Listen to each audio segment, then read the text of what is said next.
पिछले 20 साल से हाजीपुर में एनडीए के प्रतिनिधित्व रहा है और अभी के जो सांसद हैं वो भी एनडीए के हैं, जो विधायक हैं वो भी एनडीए के हैं और कहीं ना कहीं से नगर परिषद भी है वो भी एनडीए का है आज के डेट। लेकिन और जनता के बीच में इन्होंने बहुत जनता को बेवकूफ़ बनाया। पिछले 25 सालों से हम ये करेंगे वो करेंगे, बट आज की जो एक्चुअल स्थिति है वो किसी से छिपी हुई नहीं है। ये कहते हैं कि हमने एक पार्क बनवा दिया, हमने सड़कें बना दी। मैं ये कहता हूँ कि क्या सिर्फ यही डेवलपमेंट का पैमाना है कि आपने सड़क, वो तो हमारी मूलभूत सुविधाएं हैं, वो हमारी बेसिक नीड्स हैं, वो तो हमें चाहिए ही चाहिए। लेकिन डेवलपमेंट का मतलब क्या होता है कि overall development of the people जो उस शहर में रह रहे हैं, क्या आपने उनके विकास के लिए क्या किया। ये कह रहे हैं कि हम हाजीपुर शहर को साफ कर रहे हैं और जो गंदा पानी है वो जाके गंगा जी में आप डाल रहे हो। जो वेस्टेज वाटर है, जो वेस्ट ह्यूमन वेस्ट है, उसका डंपिंग आप हमारी गंगा जी में कर रहे हो, जिनके लिए हमारी केंद्र सरकार कहती है कि हम हज़ारों करोड़ों रुपए की योजना ला रहे हैं। हमारे आदरणीय प्रधानमंत्री जी ने कहा था कि मुझे माँ गंगा ने बुलाया है और उनके सरकार में रहते हुए 10 साल हो गया और ये तीसरा टर्म है, आज तक हमारी गंगा माँ साफ नहीं हुई है। अब नया एक जुमला आया है कि हम यमुना जी को साफ करेंगे और शपथ ग्रहण के पहले ही उसको साफ करने की कोशिश की गई थी। तो गंगा जी तो साफ हुई नहीं, देखते हैं यमुना जी साफ होती हैं कि नहीं होती हैं। और रही बात हाजीपुर की, तो हाजीपुर का डेवलपमेंट सिर्फ नलियाँ बना देने से, गलियाँ बना देने से और रोड बना देने से और एक पार्क का उद्घाटन कर देने से हाजीपुर का विकास नहीं हो जाएगा। और इतनी सारी योजनाएं जो आज मैं भी सुन रहा हूँ क्या आ रही है, सिर्फ चुनावी साल में उनको क्यों याद आता है कि अभी चुनाव का साल है, आपके पास पिछले 5, 15, 20 साल रहे हैं और जो नगर परिषद है वो भी पिछले 2-3 सालों से है।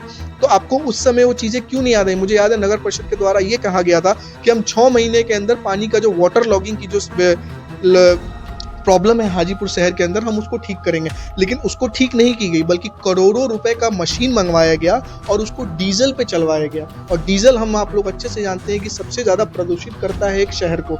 आज हाजीपुर शहर भारत के सबसे दूषित राज्यों में दूषित प्रदेश शहरों में गिना जाता है। इसका रीज़न क्या है। अगर एक छोटा सा शहर आपसे नहीं संभल रहा है और आप बात करते हो बिहार संभालने की, हाजीपुर को डेवलप करना है, आप देखते हो हाजीपुर में आज इतने लेवल के स्टूडेंट्स हैं, इवन जो वर्क कंपनियों में वर्क करने वाले, आईटी फील्ड में वर्क करने वाले लोग हैं, उनको मजबूरन अपना घर छोड़ करके, अपने बूढ़े माँ बाप को छोड़ करके उनको दूसरे राज्यों में, दूसरे शहरों में नौकरियां करनी पड़ रही हैं। लेकिन शायद यहाँ का प्रतिनिधित्व, वो विधानसभा का प्रतिनिधित्व हो या लोकसभा का प्रतिनिधित्व हो, शायद उनको ध्यान ही नहीं है। हमारे लोकसभा सांसद आदरणीय श्री चिराग पासवान जी तो शायद हाजीपुर आते हैं और अगले दिन यहाँ सेम उसी फ्लाइट को लेकर के चले जाते हैं।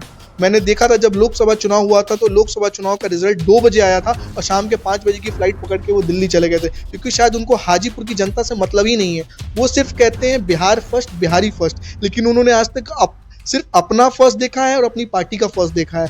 आज के समय में जितने भी उनके सांसद हैं कहीं ना कहीं उनकी फैमिली से जुड़े हुए हों और वो बात करते हैं परिवारवाद की और वो बिहार वासियों की बात करते हैं। शायद कल भी वो बिहार में आए हुए थे और उन्होंने बहुत बड़ी बातें कही हैं। वो आज कैबिनेट मिनिस्टर हैं। अगर वो चाहते तो एक फूड प्रोसेसिंग प्लांट हमारे हाजीपुर इंडस्ट्रियल एरिया में लगा देते और शायद ये ऑलमोस्ट जून में 1 साल हो जाएगा हमारी सरकार को बने हुए, लेकिन 1 साल के अंदर कुछ भी नहीं किया गया अभी तक। अगर उनसे आप हाजीपुर में विकास के 5 नाम गिनवा लोगे तो वो शायद नहीं गिनवा सकते हैं। वो क्या गिनवाएंगे, हमारे पिताजी ने क्या किया। अगर हम अपने पिताजी के नाम पे हमें चुनाव लड़ना है तो फिर हम क्यों चुनाव लड़ने आ रहे हैं। हमें हाजीपुर का क्या विकास है। सिर्फ बिहार फर्स्ट और बिहारी फर्स्ट कहने से नहीं होता है, आपको चीज़ों को करना पड़ेगा, दिखाना पड़ेगा। और इसके प्राइम एग्जाम्पल है हमारे नेता श्री तेजस्वी प्रसाद यादव जी। उन्होंने 17 महीने में जो कहा था, ठीक है पास्ट में क्या हुआ नहीं, मैं उन पर नहीं जाना चाहता हूँ, बट उन्होंने कहा था और उन्होंने उस चीज़ को करके दिखाया। क्योंकि हमारे मुख्यमंत्री जी कहते थे हमारे पास नौकरियाँ नहीं है, हमारे पास पैसे देने के लिए, सैलरी देने के लिए पैसे नहीं है।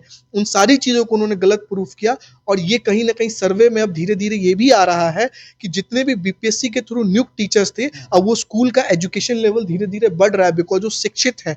और जो हमारे राजद पार्टी को हमें ये कहा जाता है कि सिर्फ एक विशेष समुदाय की पार्टी है, तो अगर जो ये 5 लाख नौकरियां मिली थी तो हमारे नेता ने कहीं किसी से नहीं पूछा था कि आप किस समुदाय से हैं या फिर आप कहाँ से बिलोंग करते हैं। उन्होंने सिर्फ ये देखा था कि आप एजुकेटेड हो कि नहीं, आप बीपीएससी का एग्जाम क्वालिफाई कर सकते हो कि नहीं कर सकते हो। और जिन्होंने एग्जाम क्वालिफाई किया उनको बिना किसी जात पात धर्म से ऊपर उठ करके उन्होंने नौकरी दिया। ये मैं मानता हूँ एक प्राइम एग्जाम्पल है। और शायद तेजस्वी प्रसाद यादव जी ऐसे एक नेता, दिलेर नेता थे, जिन्होंने बिहार ही नहीं बल्कि दूसरे अन्य राज्यों के भी बच्चों को नौकरियां दी। शायद किसी चीफ मिनिस्टर में इतनी ताकत नहीं है आज भारतवर्ष में कि दूसरे राज्य के बच्चों को नौकरियां दे पाए, जबकि हमारा खुद का राज्य इतना पीछे है।